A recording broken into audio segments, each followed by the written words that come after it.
Last time, gistudihan nato ang mga regular verbs. Sa yun lang man to, no? Kay sa regular verbs, maduga lang man tag D or ED. This time, ang mga irregular verbs na pud ato ang studihan. Pero, wala siya kaayoy pattern na may mga ginagmay nga pattern. More good og familiarization ang diri sa irregular verbs. Kinahanglan ma-memorize ninyo, kinahanglan kuan mo, familiar mo sa mga words kung unsa gyud iyang past tense. Okay? So, kani diri base form, kani past form. Wala lang, relax lang taron, magbasa lang sa ta. Okay? Base form, past form, base form, past form, base form, past form. So, you have the base form, come. Ang past form is came. Shake, past form of verb is shook. Bend, ang past is bent. Forgive, forgave. Give, gave. Dig, dug.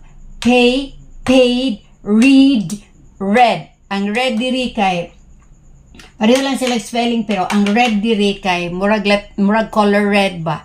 Read, read. Okay. Begin, began. Ring, rang. Run, ran. Sing, sang. Swim, swam. Bite, bit. Fall, fell. Drink, drank.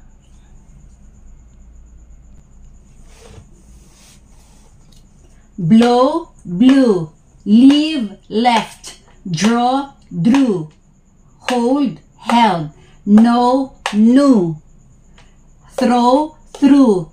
Choose, chose. Feed, fed.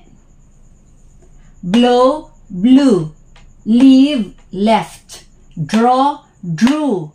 Hold, held. Know, knew.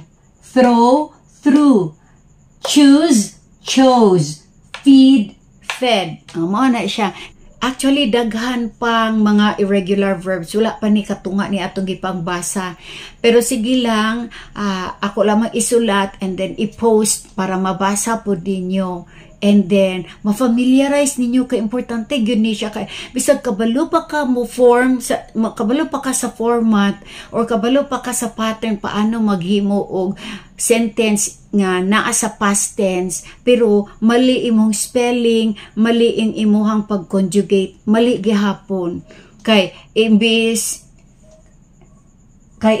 kuan hold, imong gibutan dito holded, or mali gihapon.